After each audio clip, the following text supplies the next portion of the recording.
You are dead meat. I didn't know it was a big secret. No, it's not big. Not at all. Have you ever wondered how much money your favorite television celebrities make off-camera? Reruns of classic series continue to bring significant cash for some of Hollywood's most prominent personalities, even years after they've aired. The stars of these iconic shows, from Friends to Seinfeld and beyond, live off the syndication bonanza. But how much money do these performers make from repeats? Come along as we examine the astounding incomes of Hollywood celebrities who manage to make millions of dollars without ever setting foot on a set. Ted Danson. TV show Cheers. Seasons 11. Final episode air date May 20th, 1993. Estimated show residuals up to $5 million a year. Although Ted Danson has had a prosperous career, the role of Sam Malone, the primary character in the NBC show Cheers, is the one that's brought him the most recognition. One of the most popular television sitcoms that's ever graced our screens, Cheers is still one of the most popular shows. After Cheers aired, several intriguing information regarding the show became public. As an illustration, the site of the show, the Bull and Finch Pub, was selected only from the phone book. A request was made by the producers to Tom Kershaw, the proprietor of the bar, to shoot footage of the exterior. Kershaw agreed upon a fee of merely $1. Since then, Danson has been in several films and television shows that contributed to his financial success. These films include Curb Your Enthusiasm, Bored to Death, and The Good Place. If Danson decides to retire, he'll be able to take comfort in the fact that he'll continue to get up to $5 million annually from his sitcom from the 1980s. That's a more attractive pension than the majority of us can anticipate receiving. Bob Saget. TV show Full House. Seasons 8. Final episode air date May 23rd, 1995. Estimated show residuals up to $2,000 per year. On the television show Full House, Bob Saget played the role of Danny Tanner, and he's earned the most extensive residual checks of anyone else within the series. During an interview, he indicated that these checks didn't amount to a significant sum. Because he was not an executive producer, he noted that the residuals he received from the successful sitcom were about $2,000. He asserted that residuals are equivalent to nothing regarding reward. There's a good chance that Saget will earn a somewhat higher residual income from his Full House spin-off, Fuller House, which broadcast on Netflix. Fuller House has been on the air for 5 seasons. However, it was canceled in the spring of 2019 due to a significant drop in ratings. Jeff Franklin, the show's producer, continues to amass substantial residual income daily. The television show Full House was shown worldwide, and in certain instances, it gained additional popularity through syndication. According to Dave Collier, who plays one of the leading uncles on the show, Full House is a dysfunctional family that nonetheless manages to keep it G-rated throughout its run. David Caruso. TV show CSI Miami. Seasons 10. Final episode air date April 8th, 2012. Estimated show residuals up to $100,000 per year. CSI Miami featured David Caruso, a retired actor and producer, as the lead character. Caruso performed the role of the protagonist. His career in the industry spanned from 1975 until 2012, when he performed the role of Detective Horatio Crane. Because viewers can't seem to get enough of true crime dramas, the television show CSI, much like Law & Order, has spawned a lot of spin-offs. Caruso can enjoy a comfortable retirement because of the passive income generated by the show's reruns, broadcast on cable television and streaming content sites. CSI is said to have produced more than $6 billion a year in total revenue. Anthony Zucker, who's also the show's executive producer, is worth $150 million. He's the person who came up with the idea for the show. Nina Tassler, a television critic, has remarked that CSI Miami has been a key player in the climb of CBS to the top of the television industry. As of 2018, CBS's assets are estimated to be worth $21.86 billion. The amount of money that it brings in is $14.154 billion. In the absence of CSI Miami and David Caruso, it's impossible to predict the current state of those figures. Ray Romano, show Everybody Loves Raymond, Seasons 9. Final episode air date, May 16, 2005. Estimated show residuals up to $18 million a year. Younger voices may be familiar with Ray Romano due to his involvement in the Ice Age franchise. Nonetheless, he earned international notoriety as the star of the CBS comedy Everybody Loves Raymond. The television program aired for 9 seasons before it was canceled in 2005, much to the dismay of numerous viewers who would have delighted in continuing to follow the adventures of the Barone family. You may be unaware that each episode of Everybody Loves Raymond was produced within a single work week. Monday was the day that the actors went through the script. Following the script's development and the camera's blocking, filming began on Friday. The home in Merrick, New York, where the filming of ELR took place, is currently valued at $500,000. Because he mainly continues to get royalty checks, Romano is one of the wealthiest Emmy Award-winning actors in the industry's history. The star is estimated to receive around $18 million annually only from show residuals. Is it any surprise that he's made it onto the list of wealthiest celebrities compiled by Forbes? Alan Alda, TV show MASH, Seasons 11. Final episode air date, February 28, 1983. Estimated show residuals up to $1 million a year. Although it maintained the emotional connection people desired, MASH took a severe issue and made it a comedic spin. The Alan Alda-led show quickly became a hit, and it didn't take long for it to become so. It was estimated that the actor initially received approximately $10,000 for each episode for his performance as Hawkeye. This had significantly increased by the time the series ended, reaching over $235,000. Although Alda may not make as much money as some of the most famous sitcom performers, he does receive royalties that can get up to $1 million a year, depending on how the program is syndicated. Alda continues to be tremendously affluent due to his exceptionally successful profession. In addition, Alda's been able to generate at least some financial gain from the numerous spin-offs and specials in which he's been a prominent actor. During 1983 and 1985, the television show After MASH, a spin-off of MASH, was broadcast. One of the most successful spin-offs was Trapper John M.D. Throughout the decade of the 80s, many films and documentaries were produced. David Hasselhoff, TV show Baywatch, Seasons 11. Final episode air date, May 14, 2001. Estimated show residuals up to $4 million per year. It's more accurate to say that Baywatch was a cultural phenomenon than a television show. The event began Pamela Anderson's career, ultimately leading to her becoming one of the most prominent female symbols in the world since Marilyn Monroe. Mitch, who frequently wore no shirt, was played by David Hasselhoff, who was in charge of everything. At its peak, Baywatch was one of the most popular television shows in the world. The number of viewers who watched each week was 1.1 billion. On the other hand, this audience did not begin watching until after NBC decided to discontinue the show. It wasn't until syndication that NBC realized it needed to bring Baywatch back into development, although with some adjustments to the setting and utterly new cast members.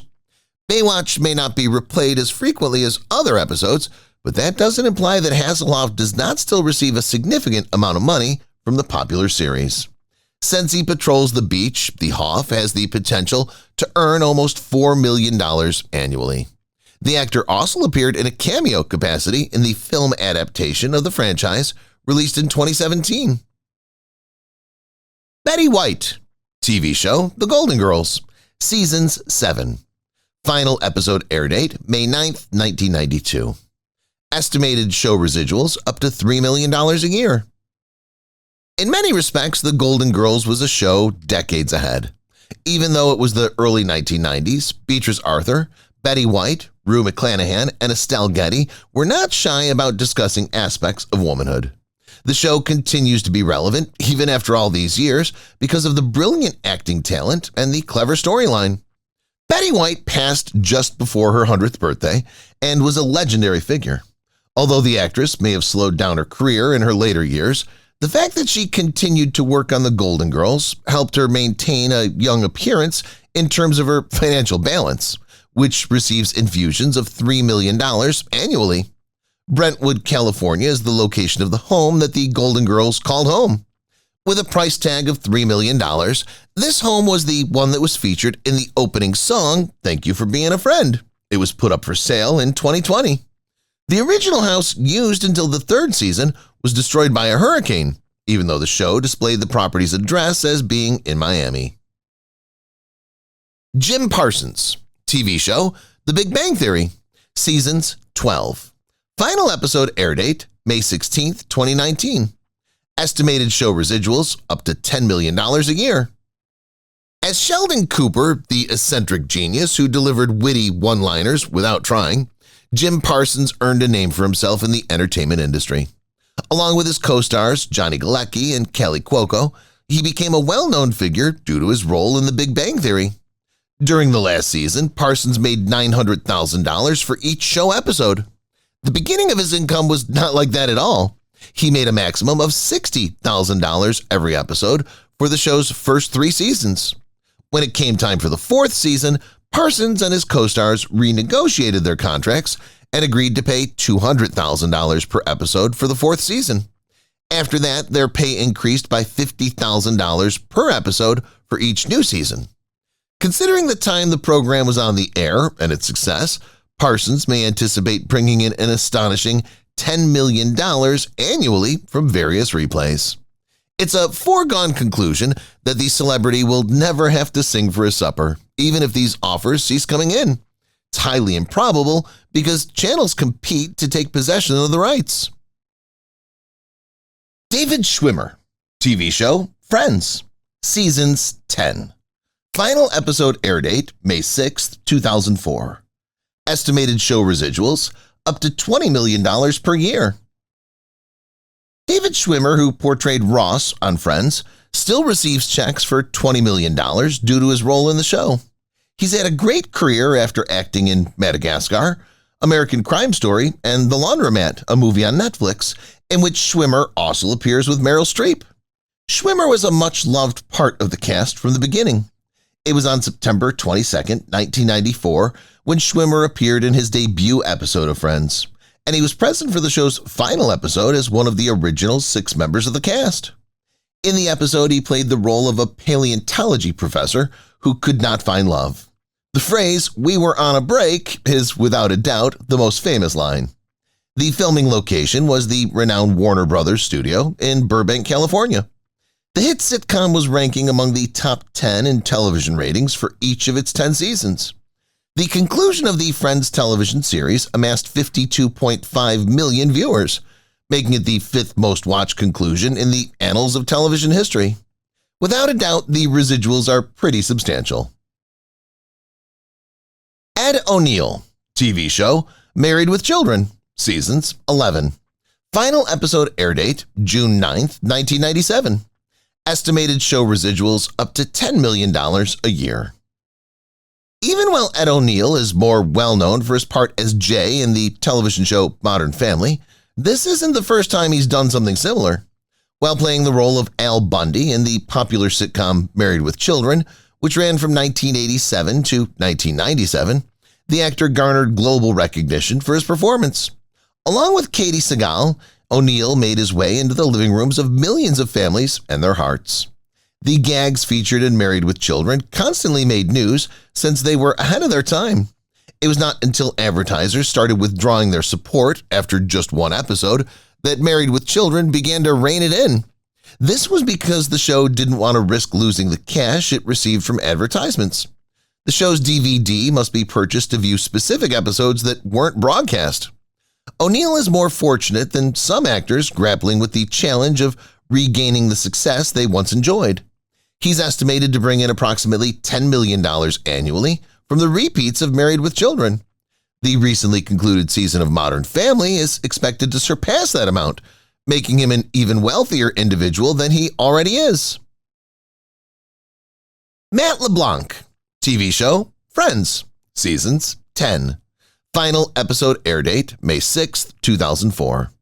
Estimated show residuals up to $20 million per year. The character of Joey on Friends was made by Matt LeBlanc, who was nominated for 3 Emmy Awards for his work on the program. Additionally, he got residual checks that may amount up to $20 million. The goofy Friends character he played was featured in the Friends spin-off Joey, in which he played the lead role. Before being canceled in 2006, Joey had aired for 2 seasons, beginning in 2004. Unfortunately, Joey was discontinued because of the low ratings it received. Although 18.6 million people watched the first episode of the spin-off, the series did not receive a positive reception from critics. The ratings started to go down, but they stayed at 10.1 million viewers, roughly equivalent to what NBC typically had. A decision was made to cancel the show after the ratings dropped to 4.1 million viewers.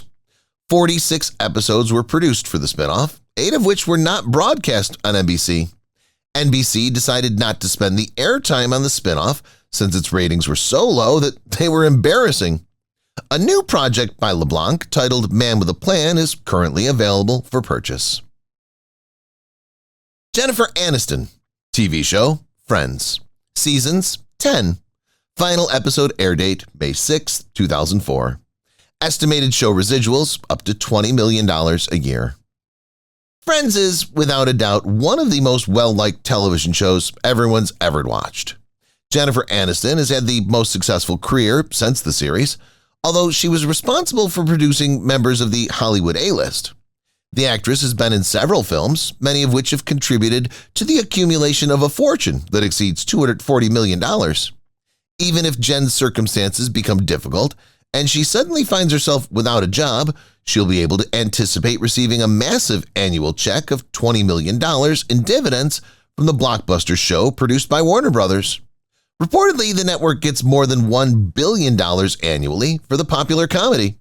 There's very little probability that Jennifer Aniston will ever be in a financial bind. She continues to produce at least one successful film every year. She's one of the highest paid actors in Hollywood, and since the beginning of the Friends franchise in 2001, she's been consistently included on the list of the highest paid actresses in Forbes for the past 15 years in a row. David Hyde Pierce, TV show Frasier, seasons 11. Final episode air date September 16, 1993. Estimated show residuals $40 million in total. On the Katie Couric Show, actor David Hyde Pierce recently reflected on the 20th anniversary of the television series Frasier, and he had nothing but positive things to say about the cast. The debut episode of Frasier, shown in 1993, was called the smartest show on television for some time. For the most part, the series was written by Christopher Lloyd.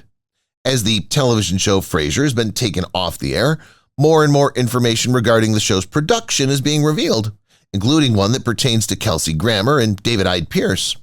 After crashing his car, Grammer was charged with driving under the influence of alcohol. The cast of Frasier carried out an intervention, and Grammer received assistance. Even though there was a month-long delay in production, it was well worth it. In 2004, the series ended with the conclusion of its 2-part finale, Goodnight Seattle. The show has amassed $40 million in revenue through reruns so far. The character of Dr. Niles Crane, a psychiatrist, was portrayed on the program by Hyde Pierce. Recognizing his work as a supporting actor, he was awarded 4 Emmys. Maureen McCormick, TV show The Brady Bunch, seasons 5. Final episode air date March 8, 1974. Estimated show residuals $0 per year. Some individuals may be unaware that Maureen McCormick was a well-known commercial actress before she participated in The Brady Bunch. The television series focuses on a well-behaved family during the 60s and 70s. A recent interview with the cast revealed difficulty obtaining residuals from the 5-season series. Even if they've tried to renegotiate, the no residuals terms included in each contract are inflexible. A fee, albeit tiny, will be paid to the Brady Bunch only if some scenes from the show are used in a film. Other than that, they don't generate any revenue from reruns either. The lesson to be learned from this is to properly read the contract before signing it. I hope that McCormick will be able to make at least some money from the promotional activities involved with the numerous spin-offs that the Brady Bunch has produced. Reunion films and spin-offs have been created due to the successful syndication of the show. Examples include The Brady Girls Get Married, The Brady Bunch Hour, The Brady Brides, The Bradys, A Very Brady Christmas, and other similar projects. If you've watched the video till here, that means you've enjoyed the video. Subscribe. Don't forget to turn on the notifications bell icon